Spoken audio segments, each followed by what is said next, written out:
and went to Oxford, Maine. Bob Bahre had this guy named Bob Bahre up in Maine had this race at his little track, and was really friendly, sounding over the phone every day. Yeah, come on up, and I'll give you $20 tow money along with whatever you make, and that whole deal. That's really great. Most people wouldn't give me $20 tow money. I think it was $400.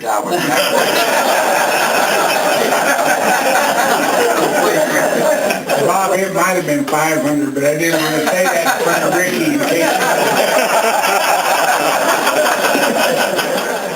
And Bob and Sandy Bahre were so good to me.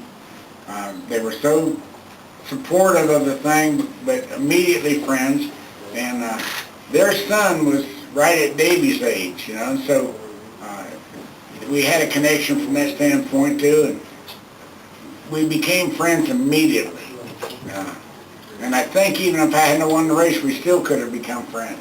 Because that's the way he is, you know. I mean, he's just one of these people that's so supportive of whatever.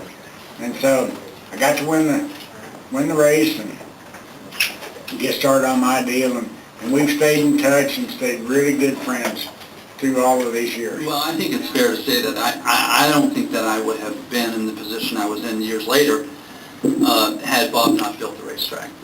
But it goes back to when I was a teenager, and I went to Oxford to race, and when you finished the race at Oxford, you could go up and see Bob and he'd pay you, which is quite unusual to be paid before you left, but he always did that. And it's just an example of how he was a little bit different than most track owners or promoters. But it always came at a price. And I raced at a small track called Unity, and Bob said, thanks for coming. 17 years old maybe. He said, how many people were there in Unity last night? And I didn't have any idea. I'm just a kid. All I cared about was going in circles. And I said, 10,000? He won't remember this, but he says, bullshit. Bob wasn't guaranteed anything. You know, Bob stuck his neck out, and he did it. And there were a lot of beneficiaries, and I'm one of them. And I think Steve Park will tell you he's one of them, and Greg Zipadelli will tell you he's one of them. And the list goes on and on and on.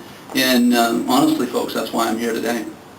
It was awesome to have those kids experience that. What I felt in '95, I qualified 27th. You thought I'd won the pole. It was 73 or 4 cars. It was amazing. And I sensed that same thing from the guys in ACT series. And I got to tell you, thanks to Jerry and Bob and all the effort, that was the biggest buzz of the year in that series, and continues to be. And it may never be duplicated again. They're extremely fortunate to have the opportunity again this year, I understand, and hopefully I'll be able to participate in that. But that was, I got to tell you, it was amazing feel in the pits. You're talking racers with experience in quarter-mile tracks, and to get on something like this and look down there, it looks like a turnpike. It was, and there was a lot of questions coming my way, and I remember one thing. I spoke with Dick McCabe, my first event here. We had a rain. We ran all but 10 laps, and we had a rain delay. And I asked Dick a few pointers as he lights up his cigar, and I said, "What are these numbers on the walls?"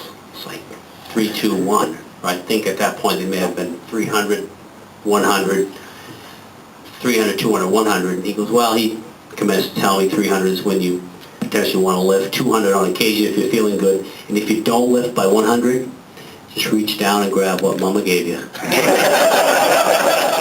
How do you identify talent? And so anytime that you can bring more racers into the forum, the platform, the same thing that I experienced, and then you get exposed to young guys and faces. You know, they're lit up because they have the opportunity to race at the Mecca of New England, right? You know, like I dreamed of racing here long before I dreamed of racing at Daytona. You know, because that was sort of the process. So how many people how many young drivers from Vermont or Canada or all through New England circled the calendar like I always did and said, wow, I get my opportunity. And when you see that, when you walk through the garage area and you see that, you say, these guys want it as bad as the guys, or more than the guys that are making millions of dollars. So that's good for the sport.